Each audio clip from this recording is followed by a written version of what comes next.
Bonjour, alors on va faire un test guide, ça va reprendre en fait les concepts qu'on a vus, ce sont des concepts de base sur les différents niveaux occupés par Git. Donc on va passer à la pratique, je vais vous montrer. Alors on pourrait travailler sur un répertoire avec déjà des fichiers présents. Git est tout à fait capable dans ce cas-là de les ajouter au fur et à mesure, enfin même s'ils étaient donc déjà présents, mais dans un premier temps on part donc sur un répertoire vierge. Ça vous l'avez déjà fait dans la première manipulation, il n'y aura rien de nouveau. Juste, je vais rajouter quelques tests pour que vous compreniez bien un petit peu ce qui se passe derrière. Alors, la première chose, c'est de créer un répertoire. Pour créer un répertoire, on fait mkdir. Je vais lui donner un nom, par exemple test git SEO. Si je fais un ls qui permet donc de lister les fichiers, je vois bien que j'ai mon test git SEO. Si je veux aller avoir des renseignements complémentaires, je ferai -l pour avoir des renseignements complémentaires.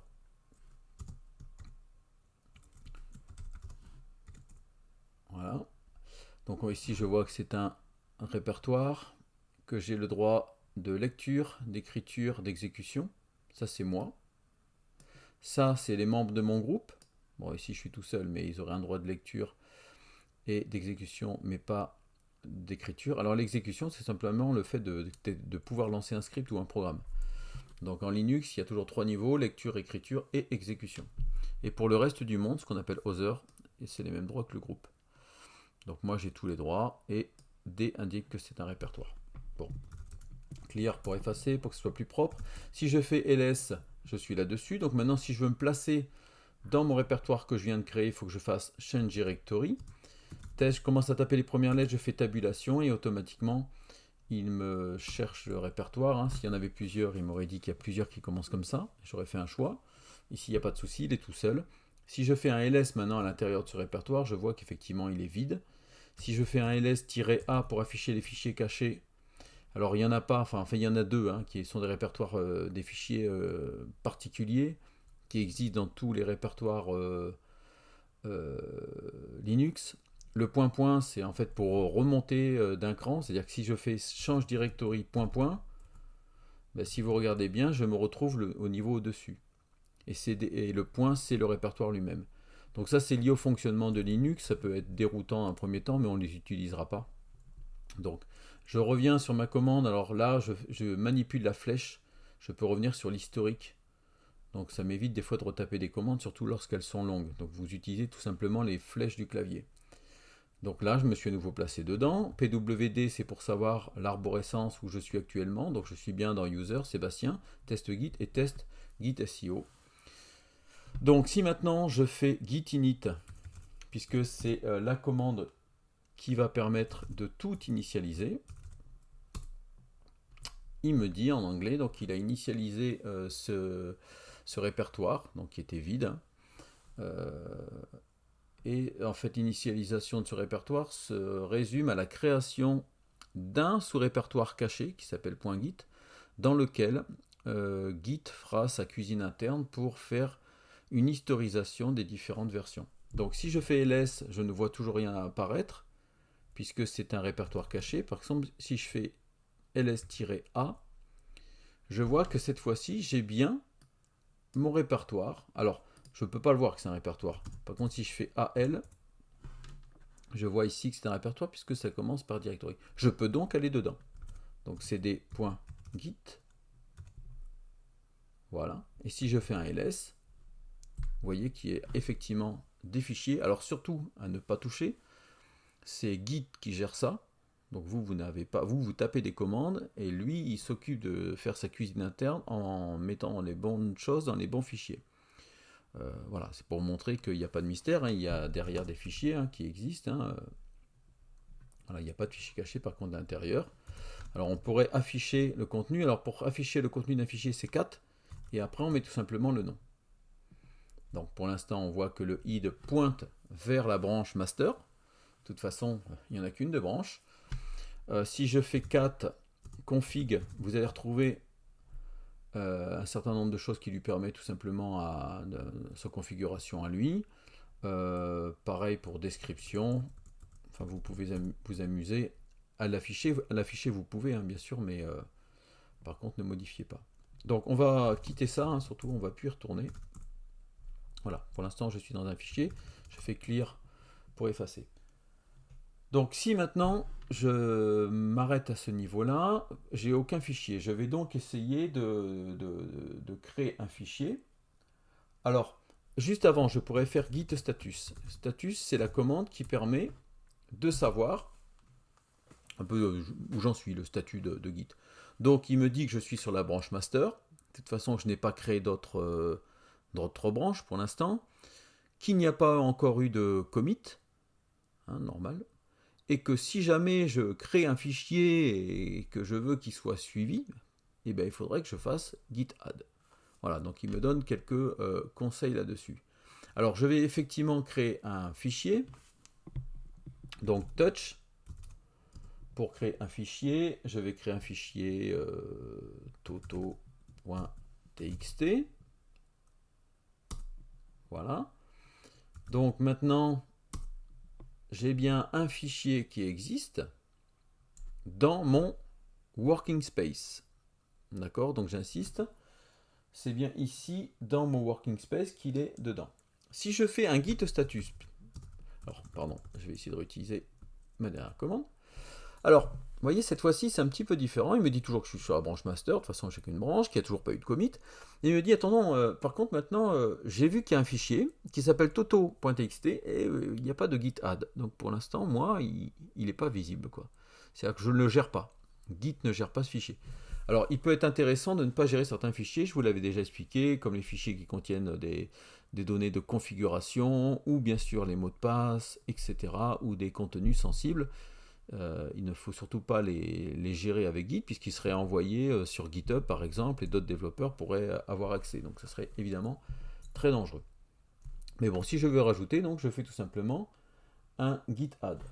Donc si je fais un... Alors je vais vous montrer juste une chose, donc je fais clear, j'aime bien que ce soit propre. Si je fais un ls, j'ai donc bien mon toto.txt. Par contre, je vous avais donné la commande. Si je veux lister les fichiers qui se trouvent dans l'index, ce qu'on appelle le staging area, il faut tout simplement mettre ls files et stage. Et là, je me rends compte qu'il n'y a rien. Okay. Donc maintenant, je vais faire git add. Je vais rajouter toto.txt. Si je fais un ls, bah, je suis toujours bon. Si je fais un git status, allez, j'aime bien faire un git status, voir où on en est. Au début, faites-le souvent. Parce que voilà, c'est peut-être plus facile. Donc vous voyez, cette fois-ci, il est passé en vert. Il me dit que effectivement, maintenant j'ai bien un fichier qui est suivi.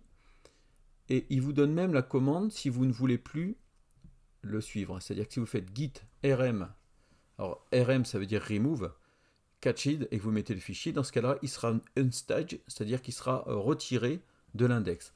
Alors si maintenant je retape ma commande, vous voyez l'intérêt de ça, c'est que maintenant si je fais ls, alors là, effectivement, j'ai bien un fichier sous le nom de toto.txt.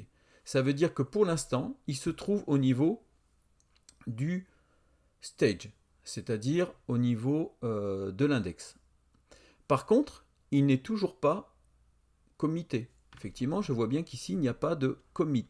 C'est-à-dire que si je venais à faire un push, mon projet serait vide. Je n'aurais absolument aucun fichier. Par contre, il est suivi, il est dans l'index. Si maintenant je veux, maintenant faire un commit, donc tout simplement, il faut rajouter donc git, donc commit, je vais faire un commit, toujours un commentaire. Donc évidemment, ici les commentaires n'ont pas trop de sens. Par la suite, je vous rappelle qu'on fait un commit lorsqu'on a rajouté une nouvelle fonctionnalité. Donc là, c'est un cas d'école, c'est pour vous montrer le principe du commit. Ça serait par exemple création du formulaire, ajout des vérifications, création des feuilles de style. Et encore que la création complète des feuilles de style, ça ne serait pas atomique, ça serait plutôt mise en forme de l'entête, etc. Enfin, vous voyez, je vous en ai parlé, hein, donc à chaque fois, il faut une atomicité. Donc si ici je fais le commit, il me dit, bon ben voilà, c'est le premier commit, super.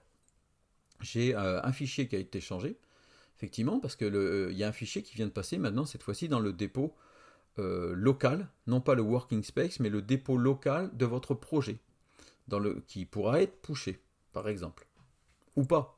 Mais en tout cas, il fait partie maintenant d'une des versions, c'est-à-dire que vous avez réellement une première version. Avant, il n'y avait rien. Il n'y a pas de première version. Donc si je refais un git status, qui est toujours intéressant, alors attendez, je vais faire un clear, parce que je trouve que sinon on voit rien. Git status, voilà. Voilà, là il me dit, bah tout va bien. Il ne vous met plus rien, parce qu'il vous dit, vous êtes sur la branche principale, il n'y a rien à committer, et votre travail est propre. C'est-à-dire qu'en fait, ce qui se rend compte, c'est que votre dépôt local, donc dépôt local, c'est pas le répertoire de travail, votre dépôt local et votre répertoire de travail sont exactement identiques. Donc, il n'y a rien à committer. Il n'y a plus de fichiers de différence entre les deux. Donc, vous n'avez plus rien à faire, hormis un push. C'est-à-dire, hormis envoyer votre projet sur GitHub, par exemple, ou à un collaborateur. Parce que je vous rappelle que Git n'a pas besoin d'un serveur central. On utilise GitHub par simplicité, mais son mode de fonctionnement permet de travailler à 2-3 collaborateurs sans avoir besoin d'un dépôt local. Donc, je vais taper maintenant la commande. Donc, si je fais dans le stage, ben, j'ai toujours Toto. Si maintenant je veux savoir quels sont les fichiers présents dans mon dépôt local, qui est en fait l'entête, le id, le fameux id, hein. C'est-à-dire ce que je peux pusher, je rappelle. Hein. J'insiste, mais au début, on a vite fait de se tromper.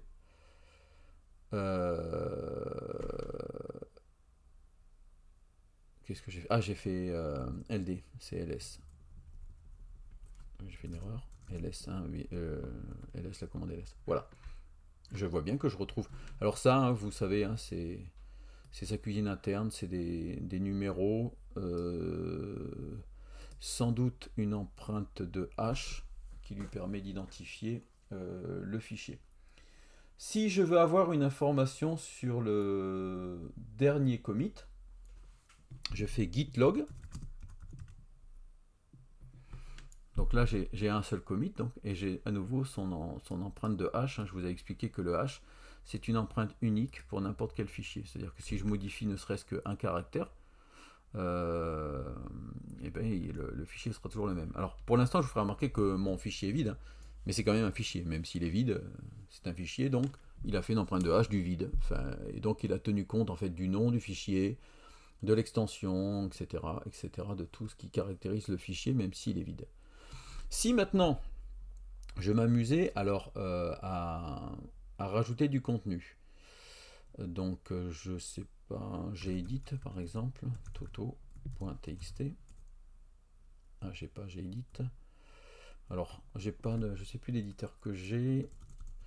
Bon, j'ai fait un truc plus simple. Hein. Vous pouvez utiliser, faudra installer gedit. Si c'est pas installé, moi je suis sur Mac, je l'ai pas là. Sinon il y a VI, donc VI. Sinon il y a Emacs. Alors le truc c'est les codes de raccourci, je m'en souviens pas tout le temps. Donc je vais faire le système que je vous avais montré. C'est-à-dire que je vais mettre par exemple une chaîne de caractères. Et au lieu de l'envoyer à l'affichage, je dis il fait une redirection vers toto.txt. Et ça, bonjour, maintenant si je fais un cat de toto, on voit qu'il y a bonjour. Vous voyez. Alors si je fais un git status, pardon. Alors attendez. C'est bon, hein, c'est juste que voilà. C'est plus clair. Donc là, on voit qu'il me dit, alors on est toujours sur la branche, de toute façon je pars plus de branche, hein, tant qu'on n'aura pas vu les branches, on est sur la master. Il me dit qu'il y a des changements en fait qui n'ont pas été stagés, donc c'est-à-dire qu'ils n'ont pas été mis dans l'index, c'est-à-dire qu'il y a une différence entre mon toto.txt qui se trouve dans mon répertoire de travail et le fichier qui est dans index. Donc, c'est-à-dire que le fichier n'est pas le même. Comment il le sait? Puisqu'il a dû comparer en fait les hash tout simplement. Si par contre je fais git, donc je suis obligé de le refaire à chaque fois, on verra par la suite qu'on peut committer et automatiquement stager. Il y a des raccourcis, hein, mais je vous montre pour l'instant dans un premier temps les étapes. Il faut à nouveau que je rajoute. Alors ça peut paraître choquant au début, on se dit mais on l'a déjà rajouté. Oui, mais en fait pour lui, le add ça le fait passer en index. Donc là il n'est pas passé. Maintenant si je fais ça, que je fais git statut, c'est bon. Il est à nouveau passé. Alors on verra qu'il existe des raccourcis qui permettent de committer et de tenir compte automatiquement de toutes les modifications. Hein. parce que vous comprenez bien que si on modifie 50 fichiers et qu'on doit le faire un à un, ça va commencer à devenir un peu compliqué. Donc là, il me dit que c'est bon. Par contre, il y a quand même une différence. Alors si je fais git, je vais afficher ce qui est dans le id et je vais afficher ce qui est dans le staged. Vous voyez, l'intérêt de l'historique, c'est qu'on n'a pas retapé. Alors on voit bien qu'on a deux fichiers toto.txt. Par contre, l'empreinte de hash n'est pas du tout la même. Bon, là, il y a un petit décalage parce qu'il ne m'a pas mis blob. Hein. Bon, ça, on ne va pas regarder. Mais on voit bien que ce n'est pas la même empreinte. Donc, il voit bien qu'il y a une différence entre le fichier qui se trouve dans l'index et celui qui se trouve dans mon répertoire local prêt à être pushé. C'est-à-dire que si on faisait un push maintenant, ce n'est pas la dernière version du toto que j'enverrai, mais le toto vide. Sinon, il faut bien sûr que je refasse tout simplement un commit. Je vais retrouver. Hein. Bon, des fois, en fait, si c'est trop loin. Alors, je vous montrerai après. J'ai un truc à vous montrer. Deuxième commit. Donc, ça, c'est pareil. Hein. Il ne faudrait pas faire ça. Hop. Voilà. Et là, maintenant, si je fais un git status, c'est bon. On va se retrouver à nouveau avec. Il va me dire. Enfin, donc, pour que ça soit plus clair. Voilà. On a à nouveau, cette fois-ci, les fichiers qui sont les mêmes. C'est-à-dire que là, si je fais LStage et celui qui a dans l'entête, on a bien effectivement la même empreinte de hash, hein, 1 CD 909. Voilà. On a donc bien les mêmes fichiers. On est à jour de tout. Alors juste, alors si on refait un git log, peut-être.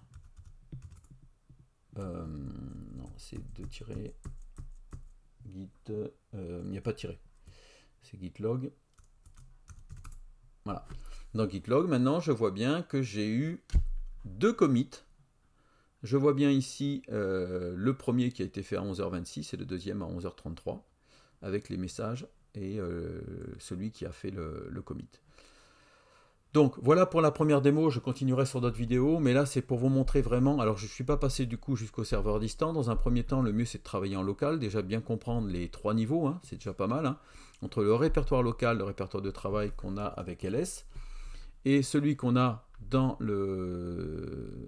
l'index, et celui qu'on a dans le répertoire local prêt à être pushé. Alors, juste une chose qui n'a rien à voir avec spécialement ça.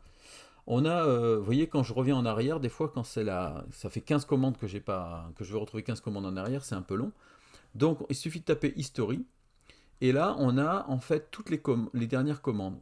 Et pour exécuter, par exemple, une commande, par exemple la 597, il suffit tout simplement de mettre point d'exclamation 597. Voilà. C'est peut-être des fois plus pratique. Et encore plus fort, hein, parce que si je fais history, vous voyez, là, j'en ai mémorisé beaucoup, ça se paramètre. Hein, ça, dans Linux, on peut mémoriser que les 30 dernières, les 50 dernières, les 100 dernières. Bon. Si je dois retrouver quelque chose de précis, je peux parcourir des lustres. Donc, on peut faire ce qu'on appelle un grep. C'est-à-dire que je fais une redirection. Donc, c'est la barre verticale. Et je fais grep, par exemple, git. J'aurai uniquement les commandes historiques qui contiennent git. Alors évidemment, là, c'est pas parlant, parce qu'il y en a beaucoup. Donc je vais prendre un autre exemple. Je vais prendre cat. Vous voyez, j'ai uniquement toutes les commandes cat. Et si vous cherchez quelque chose de précis, hein, cat toto, enfin 4.env, hop, vous aurez les commandes qui contiennent env. Donc voilà, je vous montre quelques commandes. En fait, on pourrait passer un temps fou, mais Linux, pourquoi les gens utilisent la ligne de commande? C'est qu'au début, c'est très rébarbatif.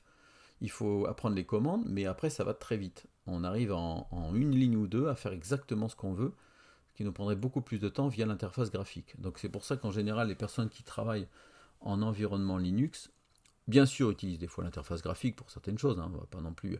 Mais voilà, ils utilisent très régulièrement la ligne de commande, ce qui n'est pas du tout le cas en Windows. On n'utilise pas on peut ouvrir une fenêtre DOS, mais on n'utilise pas DOS, quoi, très rarement. En Linux, c'est pas vrai. En Linux, quand on a l'habitude de travailler dessus, très régulièrement, on exécute des lignes de commande. Voilà, je vous remercie pour votre attention. Et puis donc, ce que je vous propose, c'est de refaire exactement ce que je viens de faire, de reprendre la vidéo, de l'arrêter à un moment donné pour que vous ayez le temps de taper les commandes et de bien comprendre ces 3 niveaux. Merci pour votre écoute.